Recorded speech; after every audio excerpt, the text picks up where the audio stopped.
Alhamdulillah, sebelum kita mulai pembelajaran pada pagi hari ini, kita berdoa terlebih dahulu. Bismillahirrahmanirrahim. Raditu billahi robba wa bil islami dina wa bi muhammadin nabiyya wa rasulah. Rabbi zidni ilma warzuqni fahma. Amin. Baiklah, yang selanjutnya Ibu akan mengecek kehadiran anak-anak semua. Yang pertama Griselda Nilasari. Yang kedua Ian Zulki Pratama. Yang ketiga Diva Ramdhani. Hadir. Alhamdulillah semuanya hadir pada kesempatan pagi hari ini. Sebelum Ibu mulai pembelajaran pada pagi hari ini, Ibu akan memberikan satu motivasi yang sangat menginspirasi yang telah Ibu kutip dalam Quran surat Al-Insyirah ayat 5 yang berbunyi fa inna ma'al usri yusra, yang artinya maka sesungguhnya bersama kesulitan ada kemudahan, yang berkaitan dengan materi yang akan kita bahas nanti. Nah, materi yang akan kita bahas pada kesempatan pagi hari ini, yang pertama, dakwah Rasulullah Shallallahu Alaihi Wasallam secara sembunyi-sembunyi, dan yang kedua, dakwah Rasulullah Shallallahu Alaihi Wasallam secara terang-terangan. Tahapan kegiatan pembelajaran pada pagi hari ini, yang pertama, Ibu nanti akan menjelaskan materi menggunakan PPT dan anak-anak menyimak dan merangkum di buku tulis masing-masing. Yang kedua, yaitu sesi tanya jawab. Yang ketiga, anak-anak nanti mengumpulkan informasi dari berbagai sumber. Dan yang keempat, anak-anak membuat rangkuman. Dan yang kelima, nanti Ibu akan tunjuk salah satu dari anak-anak untuk menyampaikan rangkuman yang telah dibuat. Baik anak-anak, sudah siap menerima materi pada pagi hari ini? Yang pertama, Ibu akan menjelaskan mengenai dakwah Rasulullah secara sembunyi-sembunyi.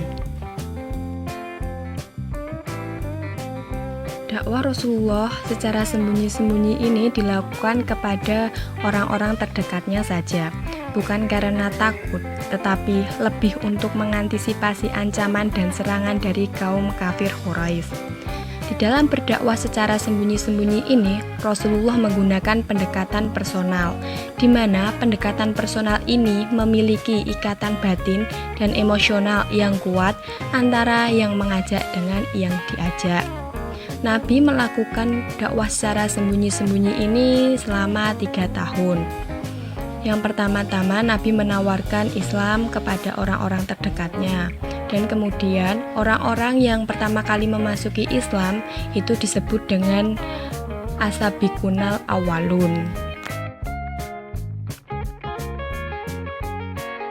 yakni seperti Khadijah, istri Rasulullah.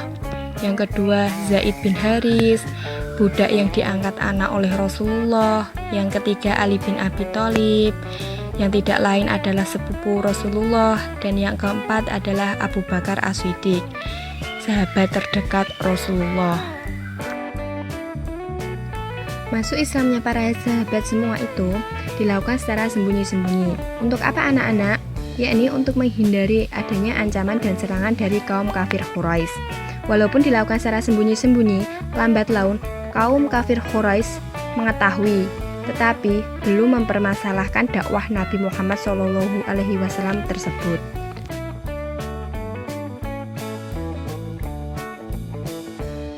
Itu tadi dakwah Rasulullah SAW secara sembunyi-sembunyi. Dan sekarang Ibu akan menjelaskan dakwah Rasulullah SAW secara terang-terangan. Jangan lupa dicatat ya anak-anak di bukunya masing-masing. Setelah turunnya ayat yang memerintahkan Rasulullah untuk berdakwah secara terang-terangan, yaitu pada Quran surat Al-Hijr ayat 94. Tolong untuk disimak ya anak-anak. A'udzu billahi minasyaitonir rajim. Bismillahirrahmanirrahim. fasda' bima tu'amaru wa'rid 'anil musyrikin. Yang artinya, maka sampaikanlah olehmu secara terang-terangan segala apa yang diperintahkan kepadamu dan berpalinglah dari orang-orang yang musyrik. Dengan turunnya ayat tersebut, Nabi Muhammad SAW mulai berdakwah secara terang-terangan, sehingga membuat kaum kafir Quraisy merasa sangat terganggu dengan dakwah Nabi tersebut. Mereka berusaha menghentikan dakwah Nabi dengan berbagai cara. Mereka juga menawarkan untuk mencampur-adukan kedua keyakinan antara agama Islam dan jahiliyah, tetapi Nabi SAW menolak dengan tegas. Kaum kafir Quraisy juga melakukan pemboikotan terhadap para pengikut Nabi Muhammad SAW.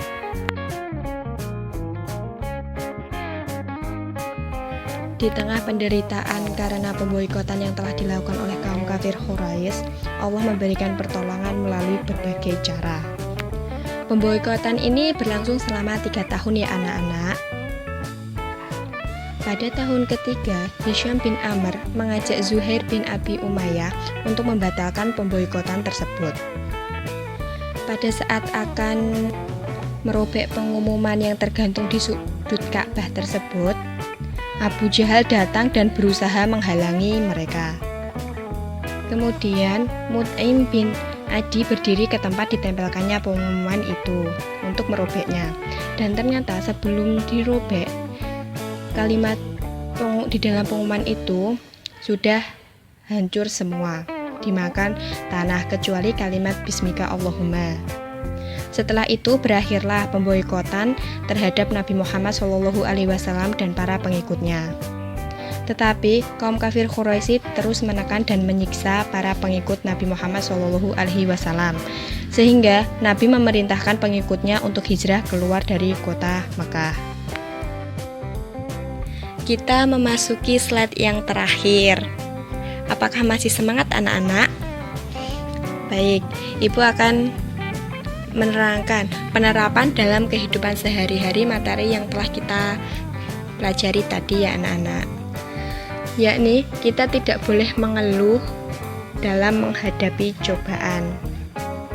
Seperti dakwah Rasulullah tadi, Rasulullah beserta pengikutnya mengalami banyak sekali cobaan, mulai dari disiksa, dicemooh, dihina, dan yang lainnya. Tetapi Nabi Muhammad dan para pengikutnya tetap sabar dalam menghadapi kaum kafir Quraisy tersebut. Nah, itu juga harus kita terapkan dalam kehidupan kita sehari-hari. Ketika kita mengalami banyak sekali hinaan, cobaan, cecaan dari masyarakat atau dari orang lain, kita harus tetap sabar ya anak-anak. Yang kedua, selalu bersyukur. Kita harus selalu bersyukur atas apa yang telah Allah berikan kepada kita. Seperti kita bisa bertemu pada pembelajaran kali ini dengan lancar, itu kita juga harus selalu bersyukur kepada Allah. Jika bukan karena kehendak Allah, maka kita tidak bisa dipertemukan pada kesempatan kali ini. Yang ketiga yaitu selalu berpikir positif.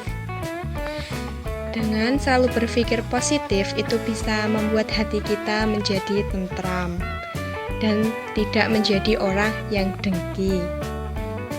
Dan yang terakhir adalah memiliki keimanan dan ketakwaan kepada Allah Subhanahu wa Ta'ala. Kita harus selalu taat beribadah, melakukan sholat, berbakti kepada orang tua, menghargai orang yang lebih tua maupun yang lebih muda, berbicara sopan santun kepada semua orang yang kita temui. Dan yang terakhir pesan ibu adalah janganlah kalian berbicara kasar, karena itu nanti akan menyakiti hati orang lain. Setelah penjelasan materi ibu tadi, apakah ada yang ditanyakan? Silahkan. Saya Bu, apakah pernah Nabi marah kepada kaum yang tidak mau mengikuti ajaran dakwah beliau, Bu? Wah, luar biasa sekali pertanyaan yang diajukan oleh Mbak Griselda. Ada yang mau menjawabnya? Saya Bu, saya mencoba untuk menjawab. Jawabannya, Nabi tidak pernah marah karena Nabi selalu sabar. Wah, sangat luar biasa sekali jawaban yang diajukan Mas Ian. Rasulullah Shallallahu Alaihi Wasallam tidak pernah marah kepada kaum yang menolak dakwah Rasulullah Shallallahu Alaihi Wasallam. Bahkan ketika di Thaif, materi yang akan kita bahas selanjutnya nanti. Tapi di sini Ibu akan sedikit menjelaskan. Ketika di Thaif, Rasulullah Shallallahu Alaihi Wasallam ditolak oleh kaum yang ada di Thaif. Bahkan Rasulullah dilempari batu, dilempari kotoran, sampai Rasulullah pingsan. Tetapi Rasulullah tidak pernah marah. Bahkan Rasulullah selalu mendoakan kaum-kaum yang telah menyakitinya. Baiklah, ada pertanyaan yang lainnya? Mungkin sudah cukup. Untuk selanjutnya, Ibu memberikan kalian tugas untuk membuat kesimpulan tentang materi pada pagi hari ini. Nanti Ibu akan menunjuk satu orang untuk menjelaskannya. Setelah waktu yang telah Ibu berikan untuk membuat kesimpulan sudah habis. Silahkan Mbak Diva untuk menyampaikan hasil kesimpulannya. Oke Bu, saya akan menyampaikan rangkuman yang telah saya buat. Yang pertama mengenai dakwah secara sembunyi-sembunyi. Langkah pertama yang dilakukan adalah berdakwah secara diam-diam di lingkungan keluarga terdekat dan di kalangan sahabatnya. Karena itulah orang yang pertama kali menerima dakwahnya adalah keluarga dan sahabat dekatnya. Dakwah secara sembunyi-sembunyi ini dilakukan selama 3 tahun. Untuk yang kedua adalah dakwah secara terang-terangan. Setelah diturunkan wahyu Quran Surat Al-Hijr ayat 94, Nabi mulai menyampaikan dakwah secara terbuka atau secara terang-terangan. Setelah itu, kaum Quraisy mulai berusaha menghalangi dakwah Rasul. Itu Bu rangkuman yang telah saya buat. Luar biasa sekali rangkuman yang telah disampaikan Mbak Diva tadi.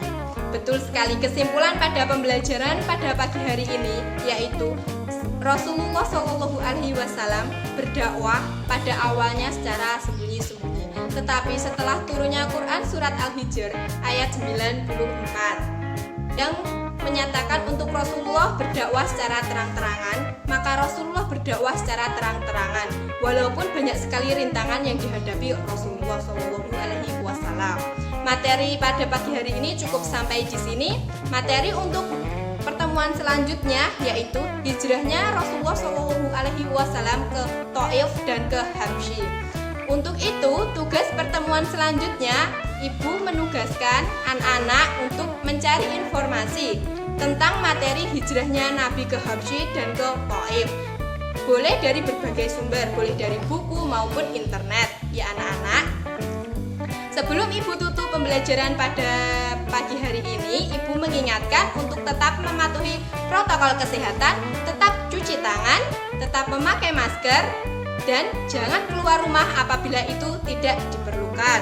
Alhamdulillah, pembelajaran pada pagi hari ini berjalan dengan lancar. Anak-anak semuanya aktif dan kita tidak ada terkendala sinyal sama sekali. Untuk itu, kedepannya Ibu berharap anak-anak untuk lebih aktif lagi. Baiklah, Ibu tutup pembelajaran pada pagi hari ini. Kita berdoa penutup majelis. Bismillahirrahmanirrahim. Subhanaka Allahumma wa bihamdika asyhadu an la ilaha illa anta astaghfiruka wa atubu ilaik. Billahi taufiq wal hidayah. Wassalamualaikum warahmatullahi wabarakatuh.